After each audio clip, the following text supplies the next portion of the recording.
welcome to the PorterWay Podcast for the first time, certainly not the last. Angelo, welcome, big dog. Hey, thank you. Thank you for having me. Big dog, big punch at the end of the fight. I've seen quite a few interviews since that fight. But talking to Sean that he was pretty close to the camp in some regards. But just kind of take us through that last moment in that fight. It seemed like a build-up process, but we never really know how broken down somebody is until it happens. Did you realize he was as broken down as he was, and kind of just take us through that moment? Not at all. I didn't realize how broken down he was. I knew he was. I knew I was slowing him down with the body shots, and I knew with my activity he was slowing down. But I was never expecting a knockout shot like that in the 10th round, especially that shot specifically because I had thrown harder left hooks in the previous rounds, but they didn't really connect like that one did. That one was right on the money. Yeah, buddy. Go ahead, y'all.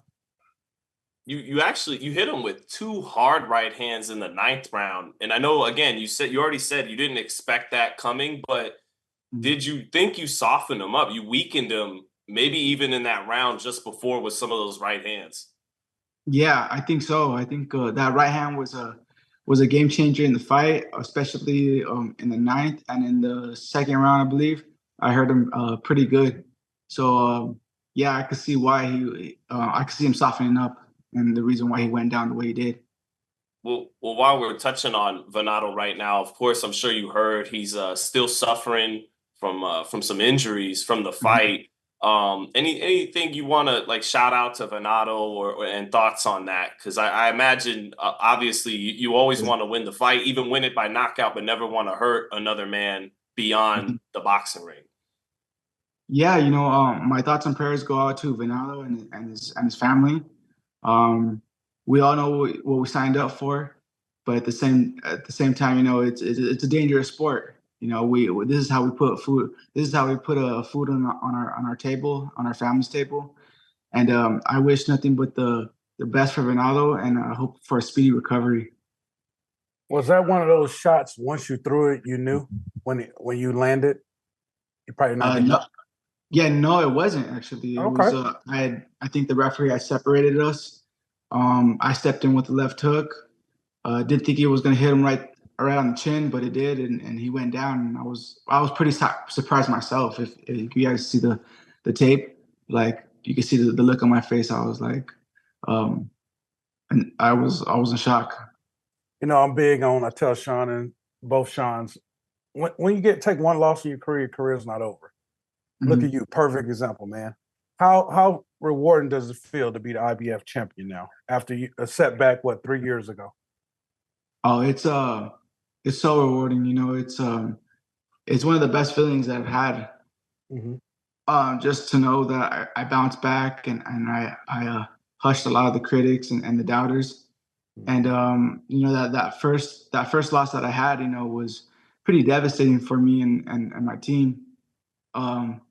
But I had a chip on my shoulder after that, and I proved to everyone that look, you could bounce back from a loss. A loss don't mean nothing. It doesn't define you or anything like that. Yeah. Go ahead, Sean. Angelo, I feel like, give me your thoughts on this. I feel like in some ways you're a spirit fighter. And what I mean by that is you got good fundamentals, you got good skills, but a lot of fighters win fights off their skills.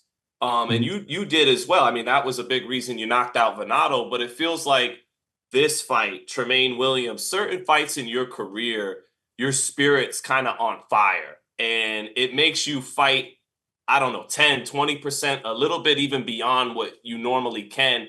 And I heard you tell Tim Bradley, the key to maintaining what you just did is staying even keeled, not getting too high, not getting too low.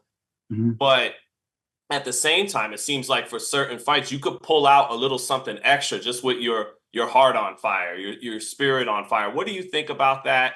And how do you maintain, like you were talking about, with Tim, and yet still summon that extra for when the fight calls for it? Yeah. I think I do wear my heart on my sleeve. I think it's a good thing. I think it's a good thing. It really, it's just it's something within. A lot of boxers can relate to it, but you want to win. It's just that drive, that motivation to win. And I think it took me to winning a world title, and it took me to winning this world title as well.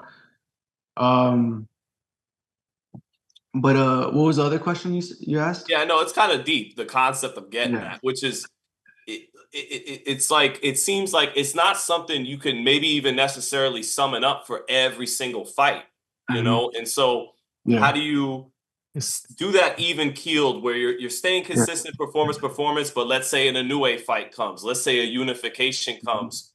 How do you then drum up that little bit of extra fire for the big assignments?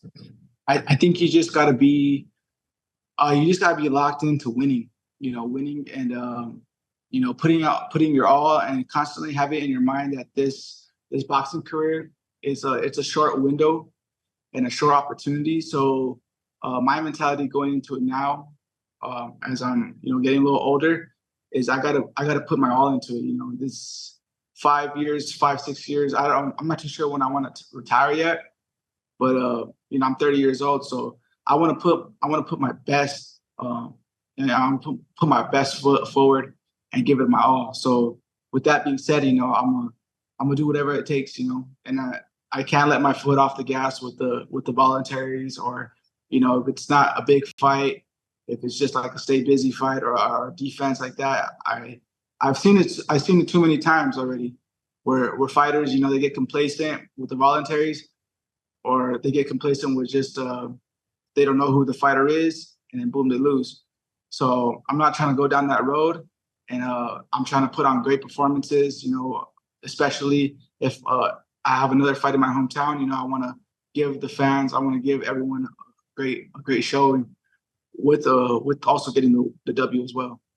Hey, yo, let's lighten this up a little bit, because Sean, you just turned this into a quiz. You asked the question. I was like, I'm over here scratching my head, like, I don't know the answer to this. I wouldn't know how to answer for myself.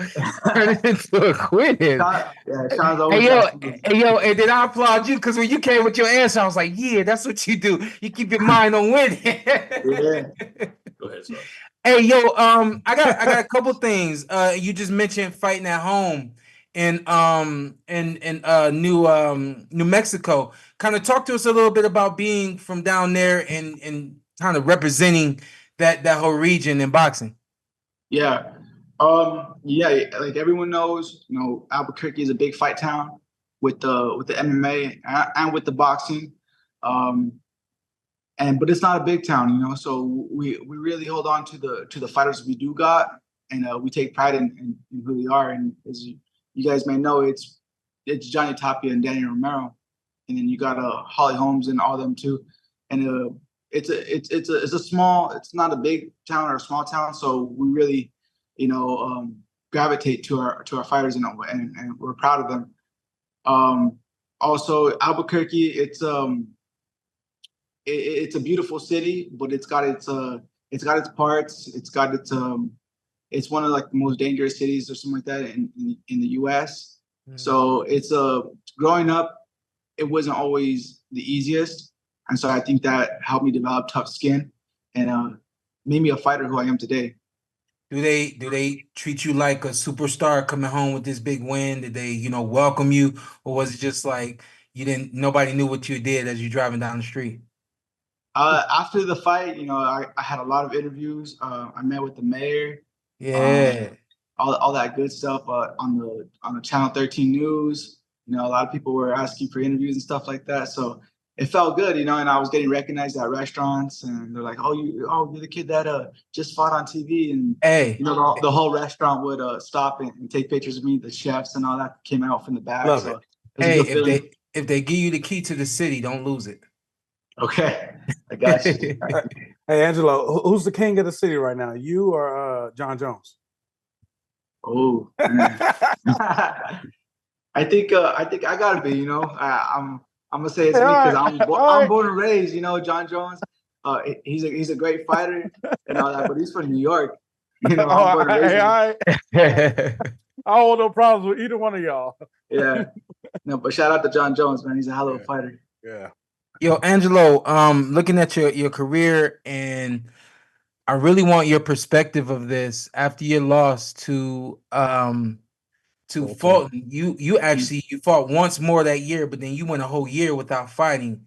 Yeah. Was that what was the reason for you not getting back in the ring for a whole year? Well, it was actually 2 years. Oh. And I think Oh no, that is 2 years. Yeah. A lot of it had to do with promotional issues, you know.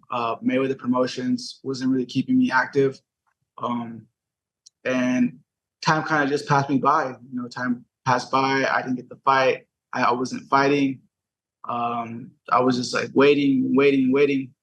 And, you know, I finally got released from the contract. And then it took a while for us to, you know, find a promoter and all that. That took a few months. And that burned off some time as well. Yeah. Also, you know, I had the birth of my son. So I was preoccupied with all that. But once I got signed to ProBox, you know, they kept me busy. They kept me real busy. Got 3 fights in 5 months, and then pretty much made up for some lost time that happened. At that point in time, I saw that there was an interview that you had did talking about possibly leaving boxing. Was it in that at that point in time when you were in that space of having to wait, not knowing what was going on, where you were thinking about ultimately leaving boxing? I love the sport of boxing. You know, it's my passion and all that. So I don't think I would have left it, but I definitely would have had to put it on the back burner. Yeah. Mm-hmm. Define the back burner for me. Like in your mind at that point in time, you know, where you were. Yeah. I think still training, still staying in the gym, but focusing on maybe going to school for something else. Yeah. Amazing job you did on Fight Night a couple weekends ago. Zittel, you got anything else? Antt, you got anything else? What were you going to be studying for? I think real estate. Okay. Yeah, that's what I saw. I saw real estate. Yeah, I think I would, and I think I still want to do that after boxing, or do that right now. You know, because you know, real estate is something. It's a good investment. It's always there. So I think a lot of boxers should do real estate. They can never make enough money. Yeah. Angelo, what would you give people advice? You know, a lot of boxers, after they take their first loss, they feel like the world's over. And seeing that, you know how it is. Promotional companies drop you after one loss. Some people. What advice would you give boxers? I think that just to keep in mind that a loss doesn't define you. You know, you could always bounce back. Everyone makes mistakes in their career. We're all human, but as long as you have that mentality of winning and never giving up, you'll be all right. Yeah. I always tell people, look at Shawn Porter. Ryo was a perfect example. You're a perfect example. It's like, bro, just keep going. You can still be a superstar in this sport, still be a champion. Yeah, that's my biggest thing. Yeah, because you're gonna take losses in life. So that's exactly. Yeah.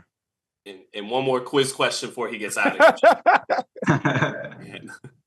No, the big like life-changing money big fight out there is obviously Inoue, who will probably inevitably move up to your weight.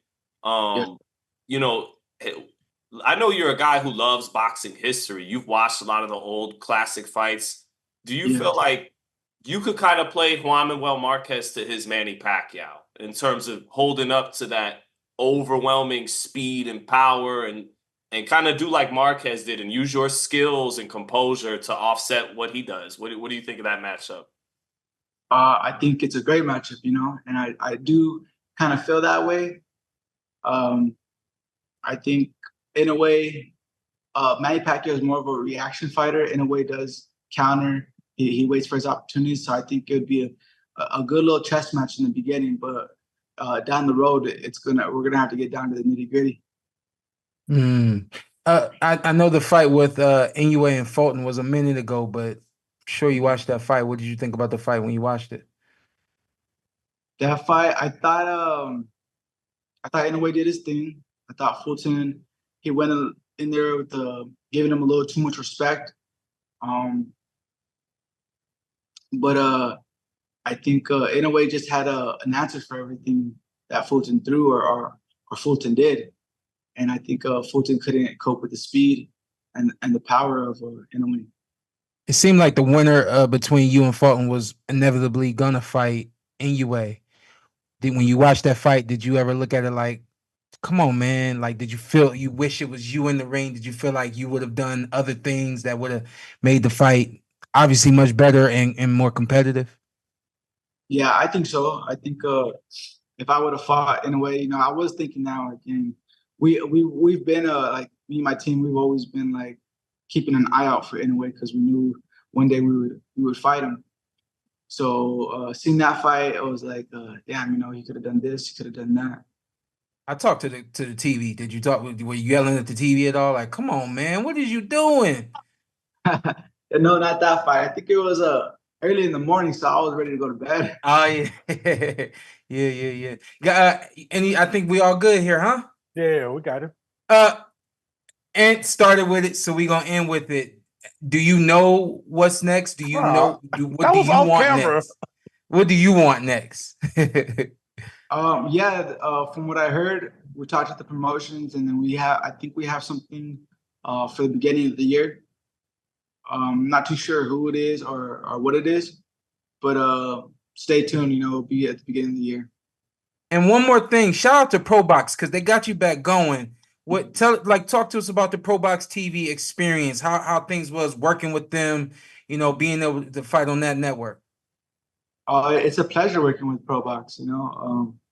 Like I said, they when we first hit them up, they told us that they would keep me active, and so far they kept their word. I got 3 fights in 5 months. I feel like a throwback fighter with that, and then they got me this opportunity with Brenagh, and they've been really keeping the word. So I'm happy with that. Gary Jonas showed up to my fight, so I really appreciate that. It's a really nice gesture of him. So shout out to ProBox. Absolutely, man. Shout out to ProBox. Congratulations on your big win. And Zittel is saying it might be it's in the candidate for a knockout of the year. So yeah, of course. We'll see what happens. Yeah, hopefully. I'll keep my fingers crossed. Yeah.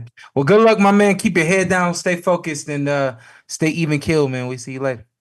All right. Thank you, Sean. Thank you for having me. Thank y'all. A blessed day, bro. Angelo. Congrats, brother. Thank you.